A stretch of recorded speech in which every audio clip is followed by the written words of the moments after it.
Hey there, students. In today's video, we're going to be talking about the pros and cons of business structures. So the three main goals today are to learn the primary types of businesses. So the primary types, right? Not all of them, but there's going to be three primary types that you need to know about. We're going to learn which business has the most benefits. So if you're trying to decide to start your own business, we're going to talk about the benefits of each, kind of figure out which one is best for you. And lastly, we're going to understand the different types of investors, liabilities, tax, and profit differences among each of the business structures. So let's go ahead and take a look.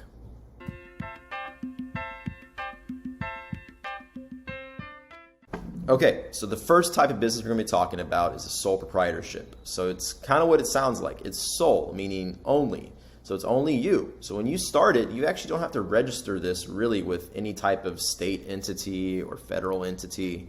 You can kind of just start your own business. That's how I started my first business of tutoring. I was a sole proprietor. I just started, and it was the easiest way to get started. So number of investors is one. So it's you, right? You're the number of investors in that business. Now the thing with that though is you're the only investor, so it is all up to you. You're liable for all the debts. So it's really unlimited liability, meaning you're liable for all the debts in that business. Now the taxes, it's actually just your personal tax bracket. So if you were working for someone else, you have a personal tax bracket that's given to you by the federal government or the state level. That's how you report your taxes as well as a sole proprietor. It's a personal tax bracket. Now, also profits, the cool part is it's unlimited. So you get access to all the profits. You don't have to share it with anyone. So if you decide not to want to share it with anyone at all, this is your business. Do what you want with those profits. So as you can see with the pros in this, it's pretty cool. Like you have unlimited profits here. The sky's the limit. But also the cons of that is the unlimited liability. So like, again, you might be able to get all the profits there, but you're also liable for all the debts. So the next tier is a partnership. It's kind of what it sounds like. It's when you partner up with someone else, and you're going to go ahead and have two people in there, right? Two investors in that because it's a partnership. Sometimes more as well. You might have more than one person that you partner up with, 3 people, 4 people, but most of the time it's 2 people. Now with the liability though, you tend to actually split that liability. So if, say, your partner is not doing his job, he's negligent, he's going to actually be liable for that portion of the business. You're not liable for it. So I call splitting that liability, but you can also say limited liability. So you're limited for that liability in that business, because if he's not doing his job well, or he or she, then you're not liable for their negligence, which is nice. And this also passes through to your personal tax bracket. So any type of profits you make with that, it's going to pass through to the personal tax bracket that you have. Now with profits, it is split. So it's split profits there, like I said. Depending on how you structure that business, it's going to be split up based on the share of the profit share is what they call it. So you can call it split or you can call it a profit share. Now the pros of this is actually you can go in and you're limited for the liability of your partners. That's the nice thing here. It's limited liability. So if they're not pulling their weight, right? They're not pulling their weight in some form, you're not liable for it, which is really nice.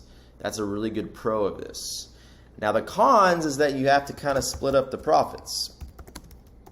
So when you make money, you got to split it up. And so that's kind of a con there because you, as a sole proprietor, you get to keep all the profits, which is nice. But with the partnership, it just doesn't work that way. You have to split it up. Now, there are other types of partnerships. There's actually a lot, but I just wanted to go over the primary type of partnership right here. This limited liability partnership. They call it an LLP. Now, lastly, let's talk about corporations. So this is pretty interesting. You can have unlimited number of investors.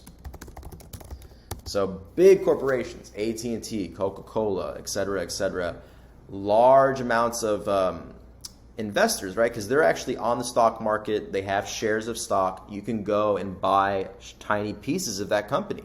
When you go and buy shares of a company, you're actually owning a small piece of that company, which is pretty interesting. So it's actually unlimited number of investors in that company. And so that being said, if you're an investor in that company, right, you bought a few shares of stock, you're definitely limited liability, right? Because whatever you have invested in that company is what you're liable for, right? If you invested $1 in that company, you're liable for $1, right? There's an equal level of liability there. It's like if the corporation goes under and you have 10 shares of stock, you're not going to be liable for all their debts. That would be insane. You would run out of money quick. So definitely limited liability. Now, their tax bracket's actually what they call a corporate tax bracket. So it's a totally different type of tax bracket than personal.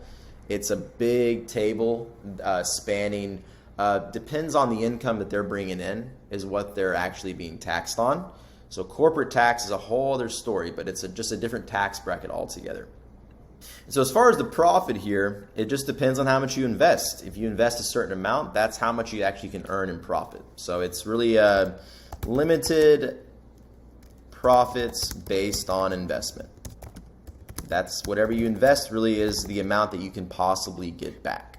So the more you invest, right, and the company does well, you can reap a lot of profits. Or if you invest a lot and the company is doing poorly, you can reap a lot of losses, and that's also not great. So it's a risk, right? That's why you got to do your homework and make sure you invest in the right company. So pros.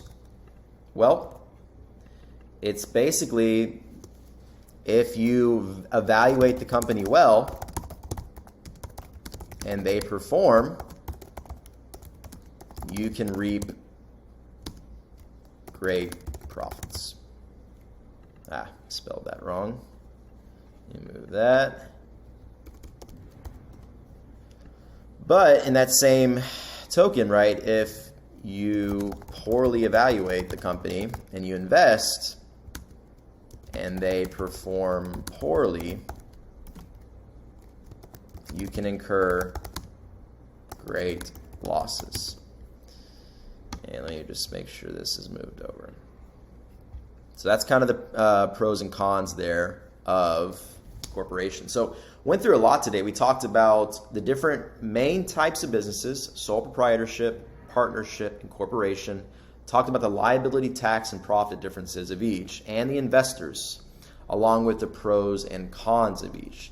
So hopefully going through this, you have a better idea of what each type of business is and the main differences. And if you're trying to start a business, you have a better idea of which direction you should go. So make sure to like and subscribe if you found this valuable. I'm going to be producing a lot more videos coming soon. And once again, thanks for watching, and I'll see you in the next video.